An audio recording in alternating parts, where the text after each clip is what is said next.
एकमाठ गुणा किंचूड़ाचरम देहि दो सिद्धा लो यज्ञदाड़िचा उपादव ये ही संजुत्ता। बोलो शांतिनाथ भगवान की जय। परम पूज्य आचार्य श्री विशुद्ध सागर जी महाराज की जय। परम पूज्य मुनि श्री सुप्रभ सागर जी महाराज की जय। परम पूज्य मुनि श्री प्रणत सागर जी महाराज की जय। परम पूज्य मुनि श्री सौम्य सागर जी महाराज की जय। परम पूज्य आर्का माता जी की जय। छुल्का माता जी की जय। सुप्रभ ओवाच यूट्यूब चैनल, आदिनाथ चैनल और विदिशा में चतुर्मास रथ परम पूज्य मुनि श्री सुप्रभ सागर जी महाराज के सशंग चरणों में विराजमान सभी श्रद्धालुओं का समीचीन विकल्पों के सम्यक समाधान के इस महत्वपूर्ण कार्यक्रम में प्रतिदिन की भांति आज पुनः स्वागत है, अभिनंदन है। आप सभी को विदित है कि परम पूज्य मुनि श्री सुप्रभ सागर जी महाराज सत्संग का तत्वार्णव पावस योग विदिशा की धर्मप्राण नगरी में अत्यधिक धर्म प्रभावना के साथ संपन्न हो रहा है। अनेक आयोजनों के माध्यम से विदिशा नगरी में पूज्य मुनि त्रय के द्वारा धर्म की गंगा निरंतर प्रवाहित हो रही है। सम्यक समाधान के इस कार्यक्रम में पूरे भारतवर्ष में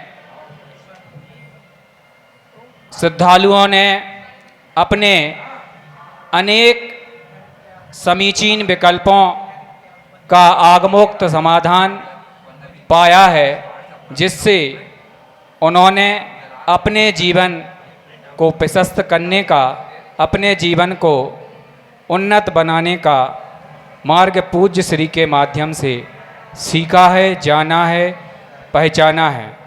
परम पूज्य मुनि श्री श्रमण परंपरा के तपस्वी और अनूठे संत हैं।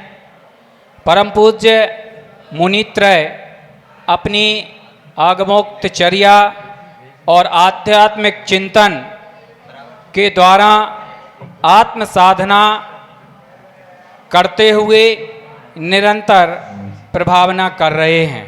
यह सम्यक समाधान का कार्यक्रम निरंतर अपनी गति से आगे बढ़ रहा है और पूरे भारतवर्ष ही नहीं, विदेशों में श्रद्धालु इसको श्रवण कर अपनी पिपासा को शांत करते हैं। आज हम सम्यक समाधान के इस कार्यक्रम से पुनः जुड़ते हैं और ऑनलाइन तथा यहाँ उपस्थित श्रद्धालुओं के द्वारा जो समीचीन विकल्प यहाँ प्रस्तुत किए जाएंगे, पूज्य श्री के समक्ष रखे जाएंगे, उस कार्यक्रम को विधिवत संचालित करने के लिए मैं संघस्थ परम पूज्य मुनि श्री प्रणत सागर जी महाराज के चरणों में अपनी ओर से, आप सबकी ओर से और ऑनलाइन जुड़े हुए सभी श्रद्धालुओं की ओर से मुनि श्री के चरणों में कोटसा नमोस्तु पूर्वक इस कार्यक्रम को गति प्रदान का निवेदन के साथ पूज्य मुनि श्री नमोस्तु नमोस्तु नमोस्तु। ओम नमः सिद्धेभ्य। नमः श्रीवर्धमानाय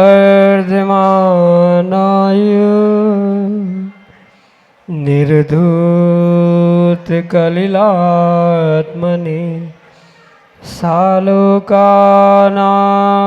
त्रिलोकानां यद् विद्यादर्पणायते यद् विद्यादर्पणायते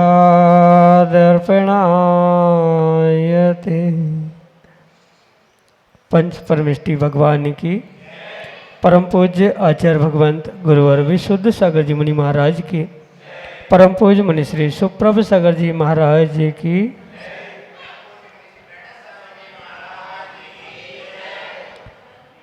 समीचीन विकल्पों का सम्यक समाधान। सम्यक ज्ञान की वह अनूठी विधा जिसके माध्यम से हम सभी प्रतिदिन अपने उन अनेकानेक समीचीन विकल्पों का सम्यक समाधान प्राप्त करके अपने मन को निर्विकल्प बनाने का पुरुषार्थ कर रहे हैं, क्योंकि वही निर्विकल्प मन ही हमारे आत्म कल्याण की प्राप्ति का एकमात्र उपाय है। ऐसी उस अनूठी विधा को हम सभी परम पूज्य आचार्य भगवंत गुरुवर विशुद्ध सागर जी महाराज के मंगल सुभाषित से, उन्हीं के सुयोग से परम पूज्य मुनि श्री सुप्रभ सागर जी महाराज के मुखारविंद से प्राप्त कर रहे हैं। प्रारंभ करते हैं आज का सम्यक समाधान। और आज के पहले विकल्प के लिए शोभित जैन ललितपुर उत्तर प्रदेश से महाराज जी के चरणों में बारंबार नमोस्तु निवेदित करते हुए अपना समीचीन विकल्प रख रहे हैं कि महाराज जी जो ग्रहण लगते हैं वह जैन धर्म के अनुसार कैसे लगते हैं। हमारे समीचीन विकल्प का सम्यक समाधान करने की अनुकंपा करें। नमोस्तु महाराज जी, नमोस्तु। ओम नमः सिद्धम। परम पूज्य आचार्य भगवान गुरुवर विशुद्ध सागर जी महाराज की।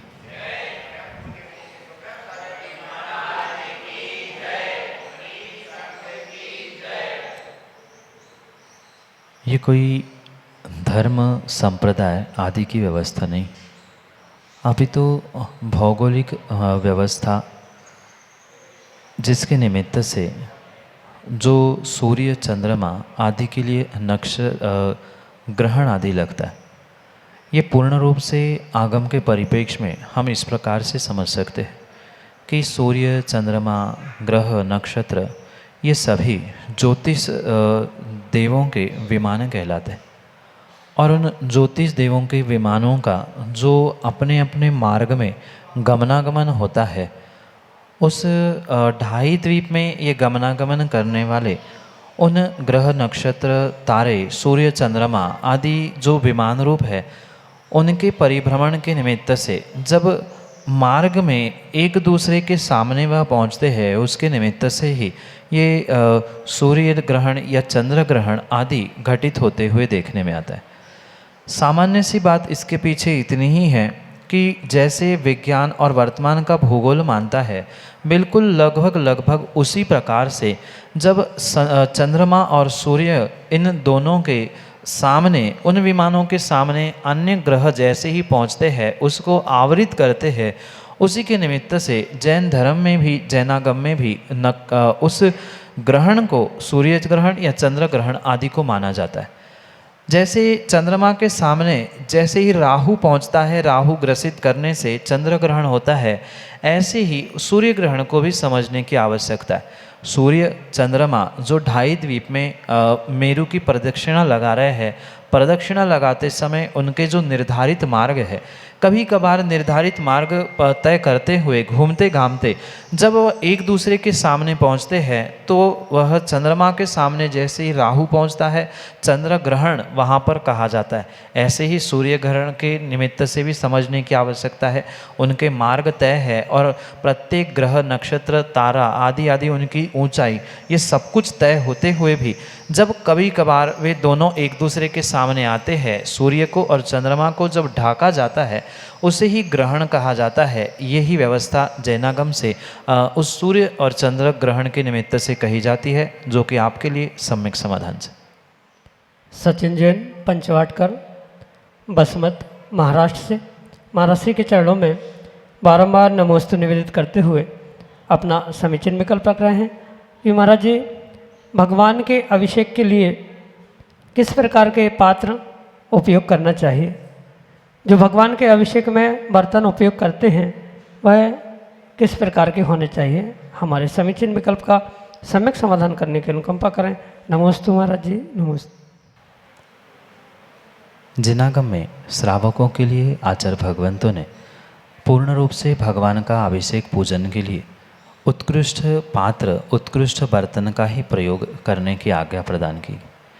किसी भी प्रकार से जो कुधातु या निकृष्ट धातु कही जाती है उनका प्रयोग करते हुए भगवान का अभिषेक पूजन नहीं किया जा सकता।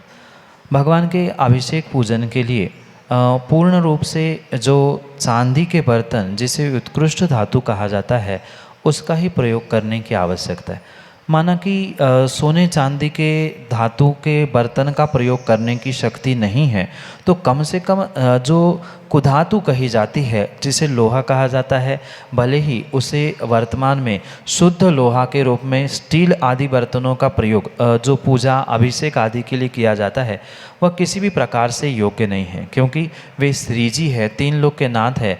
उनका अभिषेक और पूजन पूर्ण रूप से उत्कृष्ट शुद्ध धातु के द्वारा ही, उन पात्रों के द्वारा ही करने की आवश्यकता है।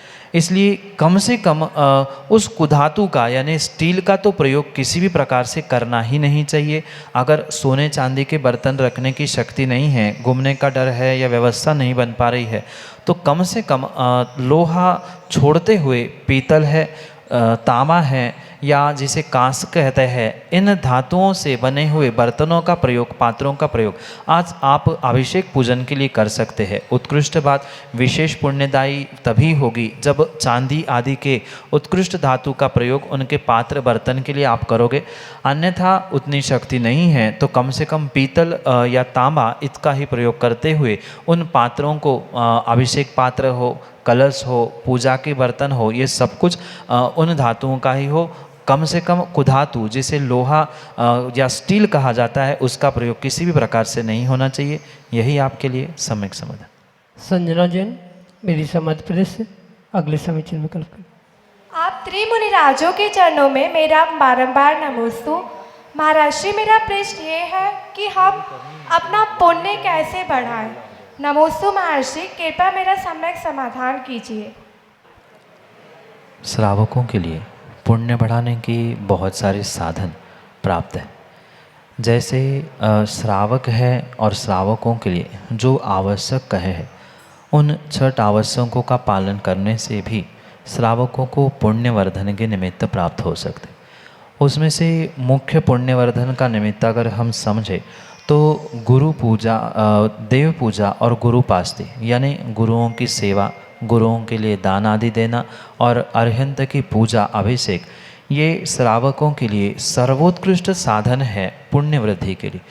मात्र अरहंतों की पूजा और निर्ग्रंथों के दान आदि ही नहीं, अपितु अन्य प्रकार से आप सामायिक करते हुए, माला फेरते हुए, भक्तांबर जैसे स्तोत्र पाठ आदि का कंठस्थ उच्चारण करते हुए अपने पुण्य को वृद्धिंगर कर सकते हैं, बढ़ा सकते हैं।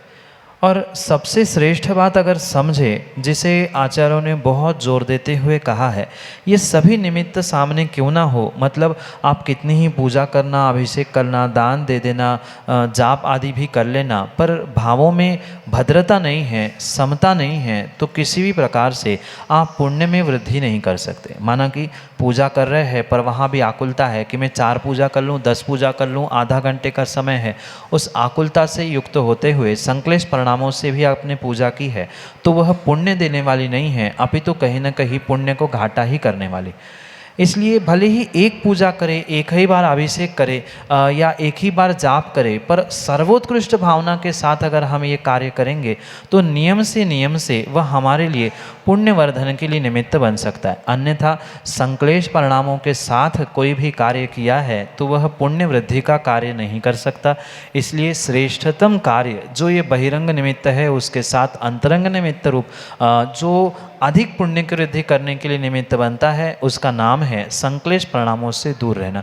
जितने भी आकुल व्याकुल परिणाम है, संक्लेशताएं है, ऐसा क्यों, क्या, कितना दान देना चाहिए, क्या करना चाहिए, शुभ कार्यों के निमित्त से भी अगर संक्लेशता, आकुल व्याकुल परिणाम हो रहे हैं तो नियम से कहीं न कहीं वह आपके पुण्य को कम करने वाले हो सकते। इसलिए पुण्य को बढ़ाने के लिए इन शुभ कार्यों के साथ मतलब माला, स्तोत्र पाठ, पूजा, अभिषेक, दान, इसके साथ साथ अपने परिणामों को भद्र करते हुए, संक्लिष्टता से रहित होते हुए, आकुल व्याकुल परिणामों से रहित होने का पुरुषार्थ करते रहे। जितनी अधिक समता, जितनी अधिक क्षमता हमारे भीतर होगी, उतना उतना ही पुण्य का वर्धन होता रहेगा और उससे जीवन में प्रत्येक कार्य में सफलता होगी। इसलिए सर्वोत्कृष्ट कार्य जो अंतरंग में करने योग्य है पुण्य वृद्धि के लिए, वह समता धारण करते हुए संक्लिष्टता से रहित हो, फिर शुभ कार्यों को प्राप्त करे।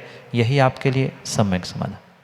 नयन जैन विदिशा मध्य प्रदेश से अगले समीचीन में कल्प करें। नमोस्तु महाराष्ट्री, मेरा प्रश्न ये है कि जैसे कि मंदिरों में फर्शों पे कुछ लिखा रहता है, तो अगर हम दर्शन करते हैं तो उस टाइम पे अगर हमारा उस पर पैर रखा जाए तो वो फर्श पे लिखना उचित है कि नहीं है? नमोस्तु महाराष्ट्री। शब्द अक्षर कहीं भी लिखे हो, पर वह अगर उस पर पैर पड़ रहा है, उसकी अभिनय हो रही है, तो नियम से ज्ञानावरणी और दर्शनावरणी कर्म का आश्रय अवश्य होता है। क्योंकि वे एक एक अक्षर, एक एक शब्द बीजाक्षर के रूप में आगम में पूर्वाचार्यों ने कहे हुए हैं। और ये मात्र मंदिर में ही नहीं, ऐसी कई सारी स्थानों पर व्यवस्था देखने में आती है। बहुत बड़े तीर्थ क्षेत्रों में भी जिन्होंने दान दिया है उनके नाम ज़मीन पे लिखे। लिखने वालों के साथ साथ जो उस पर पैर रख रहा है, चाहे जान के रखे अनजाने में रखे, दोनों को पाप का आश्रय नियम से होता है। नाम लिखवाना ही था तो कहीं उच्च स्थान पे ऊपर रखते तो फिर भी काम समझ में आता, पर वह आगम के परिप्रेक्ष्य में ये कार्य करना किंचित भी उचित नहीं है, क्योंकि उसके निमित्त से ज्ञानावरणी दर्शनावरणी का आश्रय बंद होगा। जैसे ही उस अक्षरों पे पैर रखा जाएगा, आपने रखा सो आपको होगा, और जिसने लिखवाया था, जिसने ये काम करवाया था, वो भी कहीं ना कहीं उसके लिए निमित्त बना था, अविवेक से कार्य किया था, इसलिए उसको भी वैसा ही ज्ञानावरणी दर्शनावरणी रूप कर्म का आश्रय अवश्य ही होगा। और कर्म जहाँ आश्रय बंध को प्राप्त होते हैं और वो भी अशुभ कर्मों का आश्रय बंध होता है, वह कार्य किसी भी प्रकार से उचित नहीं होता। इसलिए जमीन पर मंदिर क्षेत्र आदि में जो नाम, पटिए, अक्षर आदि लिखे जाते हैं, वह किसी भी प्रकार से योग्य नहीं है। यही आपके लिए सम्यक समाधान। सालू जैन चिरगांव उत्तर प्रदेश से अगले समीचीन में कल्प करें। मूल नायक श्री अजितनाथ भगवान की जय। आचार्य भगवान पूज्य श्री 108 विशुद्ध सागर जी महाराज की जय। पूज्य मुनि श्री सुप्रभ सागर जी महाराज की जय। पूज्य मुनि श्री प्रणत सागर जी महाराज की जय। पूज्य मुनिवर, हमारे कई मित्र हमसे अजैन मित्र ये प्रश्न करते हैं कि आपके जैन साधु खड़े होकर आहार क्यों करते हैं? इसका क्या वैज्ञानिक कारण है और क्या धार्मिक कारण है? पूज्य मुनिवर से आशा है कि इसको स्पष्ट करने की कृपा करें। जो निर्ग्रंथ मुनिराज, धरती के देवता, दिगंबर भेष धारण करते हैं, वे मात्र दिगंबर होने के लिए ही नहीं, अपितु अहिंसा व्रत का पालन करने के लिए ही उन 28 मूल गुणों को दिगंबर भेष, पिछी कमंडल आदि को धारण कर उनकी जितनी भी चर्या आगम में बताई गई है और जिसका परिपालन वर्तमान में भी निर्ग्रंथ मुनिराज करते हैं, उसके पीछे भी कहीं न कहीं कारण हमारे पूर्वाचार्यों ने, तीर्थंकर भगवंतों ने अवश्य ही कहे। जितने कार्य होते हैं, प्रत्येक कार्य सहेतुक है। अहेतुक कोई भी कार्य जिनागम में न श्रावकों के लिए कहा है, न साधुओं के लिए कहा है। इसलिए उन मुनिराजों के 28 मूल गुणों को समझते हुए, मतलब उनके उन 28 मूल गुणों में जो 7 शेष कहे जाते हैं, उसमें स्थिति भोजन और एक भुक्त, ये उनका मूल गुण स्वीकार किया गया। मतलब दिन में एक ही बार भोजन ग्रहण करना, ये उनका मूल गुण है। और मात्र एक ही बार नहीं, एक ही स्थिति में खड़े होकर आहार ग्रहण करना, ये स्थिति भोज नाम का उनका मूल गुण, जो कि शेष मूल गुणों में ग्रहण किया गया। इसलिए धार्मिक दृष्टि से अगर समझे तो पूर्ण रूप से ये कारण समझे कि निर्ग्रंथ मुनिराजों के 28 मूल गुणों में ये 2 मूल ऐसे विशेष गुण हैं जिसके निमित्त से वे खड़े होकर ही एक स्थान पर आहार ग्रहण करते हैं, और वो भी एक ही समय, दिन में दूसरे समय नहीं करते। ये उनका मूल गुण धार्मिक परिप्रेक्ष्य में हमने समझा। वैज्ञानिक दृष्टि से, शारीरिक दृष्टि से अगर हम समझे तो आपने कई बार अनुभव किया होगा कि भोजन, बैठ के भोजन करने में जो आनंद आता है, जो गृद्धता आती है, वह चलते फिरते या खड़े खड़े भोजन करने में नहीं आती। क्योंकि कई बार आपने भी जो अभी शादी ब्याह पार्टी आदि में बफेट सिस्टम होती है वहाँ अनुभव किया होगा, जितना भोजन व्यक्ति बैठकर परोस कर करता है उतना भोजन वह खड़े खड़े नहीं कर पाता। और निर्ग्रंथ मुनिराज जो भी कार्य करते हैं शरीर को पुष्ट करने के लिए नहीं करते, अपितु शरीर भी चलता रहे, उनकी साधना भी होती रहे, दोनों में बैलेंस बनाने के लिए काम करते। इसलिए उनके खड़े होकर आहार करने के पीछे यही कारण समझना होगा कि नियम से खड़े होकर आहार करने में गृद्धता नहीं होती। क्योंकि गृद्धता बैठने से कि ये भी चाहिए वो भी खाए, थोड़ा सा आड़ा टेढ़ा हो जाओ तो और थोड़ा सा भोजन पेट में घुस जाता है, पर ये कार्य ना हो इस कारण से भी मुनिराजों के लिए ये ठिदी भोजन ऐसा विधान एक समय पे खड़े होकर करने का ही कहा गया है। वह धार्मिक कार्य के साथ साथ ये भी कारण समझे कि शरीर को पुष्ट करना ये भोजन के पीछे या आहार के पीछे उनका उद्देश्य नहीं है। शरीर चले, साधना होती रहे, उतना ही आहार ले पाए, गृद्धता भी नहीं हो, भोजन में अति गरिष्ठता नहीं हो, ये भी कारण उसके पीछे है। साथ में जब तक जंघा बल है यानी जंघा में बल होता है तब तक ही निर्ग्रंथ मुनिराज आहार करते हैं। माना कि किसी वृद्ध साधु के जंघा में बल नहीं बचा है तो वह किसी भी प्रकार से आहार आदि ग्रहण नहीं करता। इसलिए खड़े होते हुए स्वयं का स्टैमिना, स्वयं की शक्ति साधना करने की कितनी है, क्योंकि निर्ग्रंथ मुनिराजों की वह ऐष्णा समिति आहार ग्रहण करना ये भी एक बहुत बड़ी साधना है, तपस्या है। वह साधना में कितने खरे उतरते हैं, जंघा बल कितना है, एक ही बार भोजन करने से गृद्धता कम कर लेना, क्योंकि एक बार खाएंगे तो गृद्धता बढ़ने की संभावना है। इसलिए खड़े होने से गृद्धता भी कम होती है, आहार भी कम जाता है। शरीर बलिष्ठ होने की जगह जितनी आवश्यकता है उतने ही शरीर से काम चलाए, साधना करे। इसी अपेक्षा से और धार्मिक अपेक्षा, मूलगुण आदि के निमित्त से भी उस मुनिराजों का ये नियम होता है कि वे एक ही बार दिन में खड़े होकर जंघाबल पर अपने स्वयं के ही पैरों पर खड़े होते हुए आहार ग्रहण करते हैं। यही आपके लिए सम्यक समाधान। राजीव जैन, झाईपुर, विदिशा मध्य प्रदेश से अगले समिति में विकल्प के लिए। नमोस्तु महाराज जी, नमोस्तु महाराज जी हमारे मुनिराज जो हैं वो दुनिया में सबसे श्रेष्ठम होते हैं और 64 रिद्धियों की धारक होते हैं वो। महाराज जी मेरी जिज्ञासा ऐसी है, जब आप 64 रिद्धियों के धारक होते ही हैं और जगह जगह आप मतलब रोज़ आहार के लिए भी निकलते हैं, आपको जानकारी भी होती है कि किस घर में कौन सी बाधाएं लोगों पर होती हैं, तो महाराज जी मैं ये पूछना चाहता हूँ, जब आपको सब जानकारी में होती है महाराज जी, तो जो व्यंतर उधर घूमते रहते हैं आप उनको अपने साथ क्यों नहीं लाते ताकि उस घर में शांति हो जाए। नमोस्तु महाराज जी। पहली बात तो ये समझने की आवश्यकता है कि पंचम काल में किसी भी मुनिराज को कोई रिद्धि नहीं होती।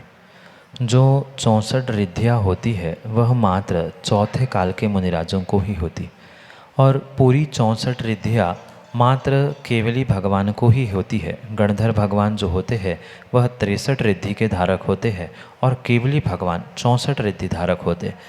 तो वर्तमान में किसी भी प्रकार से 64 रिद्धि 63 रिद्धि नहीं होती। इतना ही नहीं, पंचम काल का ऐसा दुष्प्रभाव है कि उन 64 रिद्धि में भी कोई एकाध रिद्धि भी वर्तमान में किसी भी दिगंबर साधु के पास हो ही नहीं सकती। पर ये भी समझे, रिद्धि नहीं होना इसका मतलब साधु के पास कुछ भी नहीं होता, ऐसा भी नहीं है। भले ही उनके पास 64 रिद्धि में से कोई भी रिद्धि नहीं होती, पर वह अपनी साधना, अपनी तपस्या, अपने पुण्य कार्यों के निमित्त से सिद्धि को अवश्य प्राप्त कर सकते। दो बातों में बहुत अंतर है। 64 रिद्धियाँ होती है जो कि पंचम काल में किसी प्रकार से नहीं होती, पर पंचम काल में मंत्र के माध्यम से, साधना, तपस्या आदि के माध्यम से वे बहुत सारे सिद्धि को प्राप्त करने वाले हो सकते। तो उस सिद्धि के निमित्त से वे बहुत सारी बातें जानते हुए भी कभी भी ये नहीं करना चाहते, प्रदर्शन नहीं करना चाहते कि मैं इतना ज्ञानी हूँ। क्योंकि आपने कई ऐसे जीव देखे होंगे वर्तमान में भी जो श्रावक अवस्था में तपस्वी महात्मा बनते हुए भी वे बहुत सारी सिद्धि का प्रयोग करते हुए लोगों को आकृष्ट कर रहे हैं, उनकी दुख बीमारी दर्द तकलीफ दूर कर रहे हैं। ये सब कुछ वे कर सकते हैं क्योंकि वे पूर्ण रूप से बहिरंग साधनों में और बहिरंग साधना में उलझे हैं। पर हमारे दिगंबर साधु जो कि धरती के देवता से नाम से पुकारे जाते हैं, वे मात्र अपने आत्म कल्याण के लिए ही प्रवृत्त होते हैं। हाँ, आत्म कल्याण करते समय माना कि किसी श्रावक का अहित हो रहा है तो उस अहित को ठीक करने के लिए आशीष देते हुए निमित्त नैमित्तिक संबंध बन सकते हैं, कुछ उपचार भी बता सकते हैं। पर कभी भी जैसे आपका कहना है कि किसी घर में किसी स्थान में पहुंचकर वहाँ की व्यंतर बाधा या वहाँ के कुछ ठीक करे, ऐसा कभी भी नहीं कर सकते। कई बार आपने देखा होगा उनके पास कई सारी सिद्धियाँ होते हुए भी वे अपने ऊपर आए हुए उपसर्ग कष्टों को भी बहुत मुस्कुरा के सहन कर लेते। क्यों? क्योंकि उनको पता है आज नहीं करेंगे तो कल कभी ना कभी कर्म के उदय को प्राप्त करना ही पड़ेगा। क्योंकि तपस्या करेंगे, साधना करेंगे तो कर्म का उदय आएगा और वह आज नहीं झेलेंगे तो कल विषमता के दिनों में झेलना पड़ेगा। इसलिए जब स्वयं के रोग का, कष्टों का, विपरीतता का प्रतिकार भी नहीं करते तो फिर दूसरों की विपरीतता का प्रतिकार करने के लिए इन सिद्धियों का, इन साधनाओं का वे किस प्रकार से प्रयोग कर सकते। इसलिए ये विकल्प ना करें कि क्यों नहीं करते और कैसे करते हैं। वे जब स्वयं के प्रतिकार के लिए नहीं प्रयोग करते हैं तो दूसरों के, श्रावकों के प्रतिकार के लिए कभी भी नहीं करते। पर ये भी ध्यान रखें, वे दया करुणा से शून्य नहीं होते। जब उसे उन मुनिराजों को कभी बहुत विषमता सामने दिखती है तो कहीं ना कहीं आपका अगर पुण्य होता है तो वह आपके पुण्य के अनुसार आशीष देते हुए ऐसे कार्यों में भी संलग्न होते हुए देखने में आते हैं। पर बुद्धिपूर्वक वे किसी की बीमारी, किसी का कष्ट, किसी के घर परिवार की विपरीतताएं ठीक करने का पुरुषार्थ नहीं करते। जब स्वयं का नहीं करते तो दूसरे के प्रतिकार के लिए, दूसरों को ठीक करने के लिए, क्योंकि आपको या किसी को भी ठीक करने के लिए दूसरे जीवों को भी दुख देना पड़ेगा, तो उनको दुख देना वे कहीं भी उचित नहीं समझते। इसलिए अपने भी कर्मों को और श्रावकों को भी अपने विपाक विचय धर्म ध्यान के माध्यम से समझाने का प्रयास कर सकते हैं, उपाय बता सकते हैं, पर वे कभी अपने हाथों से, अपने स्वयं से ऐसे कार्य नहीं करते। यही आपके लिए सम्यक समझ। दीक्षा जैन, विदिशा मध्य प्रदेश से, अगले समीचीन विकल्प के लिए। राजू के चरणों में बारंबार नमोस्तु। महर्षि, मेरा प्रश्न ये है कि हमें पाठशाला में सिखाया गया कि मिथ्यात्व को नहीं मानना चाहिए, परंतु हमारे परिवार में कोई लोग मिथ्यात्व को मानते हैं। उन्हें समझाया जाता है कि हमें मिथ्यात्व को नहीं मानना, फिर भी वे हमारे ऊपर दबाव डालते हैं कि हम मिथ्यात्व को माने और उनको पूजें। तो उस समय हमें क्या भाव रखना चाहिए और हम उनसे कैसे बचें? महर्षि, हमारी शंका का समाधान कीजिए। नमोस्तु महर्षि। हाँ, ये परम सत्य है कि मिथ्यात्व से हर जीव को बचना चाहिए। पर ये भी ध्यान रखें कि हम अपने आप को तो बचाने का प्रयास कर सकते हैं, दूसरों को समझाने का भी प्रयास कर सकते हैं, पर दूसरों को मिथ्यात्व से निकालने के लिए आप कुछ भी नहीं कर सकते। जैसे घर परिवार में कहीं मिथ्यात्व पूजा जा रहा है, मिथ्यात्व की क्रियाएं हो रही है, आप उनको समझाने का प्रयास करें, नहीं माने तो उनको अपने हाल पे छोड़ दें। क्योंकि अगर उनको समझाने के पीछे आप अपने संक्लेश परिणामों को प्राप्त हो रहे हो तो कहीं ना कहीं आप भी कर्मों का आश्रय कर रहे। इसलिए एक बार, दो बार, चार बार समझाने के बाद जब सामने वाला मानने तैयार नहीं है तो हम मध्यस्थ होकर अपने स्वयं का निर्णय करें कि हमें नहीं करना। चाहे वह घर परिवार का व्यक्ति किसी भी प्रकार से आपके ऊपर प्रेशर डाले, दबाव डाले कि आपको भी करना पड़ेगा, तो आप साफ स्पष्ट शब्दों में कह दे कि आप अपना काम करें, हमारा संकल्प है, हमारा नियम है, हम किसी भी प्रकार से मिथ्यात्व को पूजने वाले नहीं हैं।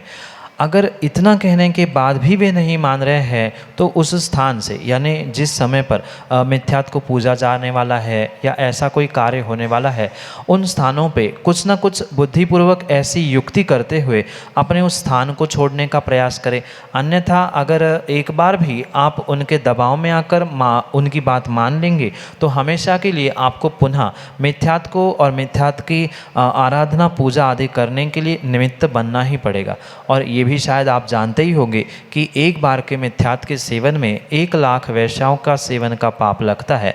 इसलिए पहले तो घर परिवार वालों को ये समझाने का प्रयास करें कि एक बार मिथ्यात्व के सेवन का इतना बड़ा दोष है तो आप भी मिथ्यात्व से बचें। और फिर भी उनकी वैसी गतिमति हो रही है तो किसी प्रकार से हम उन्हें समझाने की जगह अपने निर्णय तक पहुँचे। और मैं तो कहता हूँ कि प्रत्येक जीव को पहले मिथ्यात्व का स्वरूप साक्षात सच्चे गुरु के पास पहुंचकर समझने की आवश्यकता है, क्योंकि मिथ्यात्व को लेकर बहुत सारी मिथ्या भ्रांतियां वर्तमान में हैं। तो उसे सच्चे देवशास्त्र गुरु के पास पहुंचकर वास्तविकता में मिथ्यात्व का स्वरूप समझते हुए उस मिथ्यात्व का बुद्धिपूर्वक त्याग करने की आवश्यकता है। और आप जब घर परिवार वालों से ये कहोगे कि मेरा तो मिथ्यात्व का सेवन करने का, पूजन करने का, अनुमोदना करने का भी त्याग है, तो हो सकता है वे घर वाले आप पे दबाव नहीं डाले। आप स्पष्ट रूप से कहे कि आपको जो करना है आप करें, मैं करने वाला नहीं हूँ। ऐसा कहने से कम आप उनकी अनुमोदना से, उन पापों से अवश्य ही रूप से बच सकते हैं। अन्यथा कहीं न कहीं कृतकारित अनुमोदना या मौन रहना भी आपके लिए उस मिथ्यात्व के सेवन को दिलाने वाला, दोष कराने वाला अवश्य ही हो सकता है।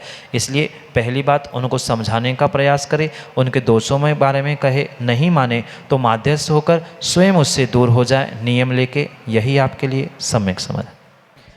इस प्रकार से परम पूज्य मुनि श्री सुप्रभ सागर जी महाराज ने आज के सम्यक समाधान के इस कार्यक्रम में आए हुए समीचीन विकल्पों का आगमोक्त समाधान हम सभी को प्रदान किया।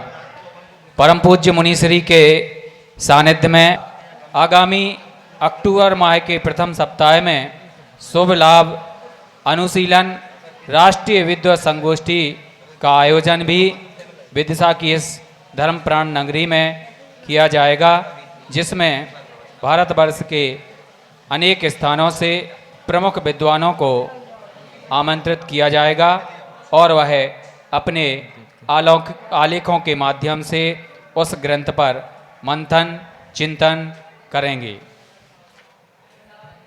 आप सभी भी इस महत्वपूर्ण कार्यक्रम की कड़ी से जुड़ सकते हैं। वह जुड़ने के माध्यम ऑनलाइन माध्यम से भी आप जुड़ सकते हैं।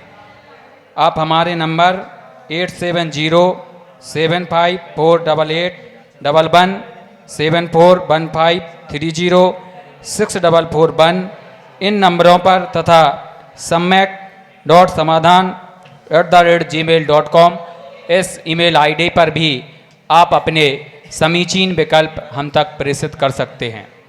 आपसे अनुरोध है कि हमारे सुप्रभ उवाच यूट्यूब चैनल एवं सुप्रभ उवाच फेसबुक पेज को लाइक अवश्य करें, ताकि पूज्य मुनित्रय के सानिध्य में होने वाले प्रभावनामयी आयोजनों की गतिविधियों से निरंतर आप लाभान्वित होते रहें।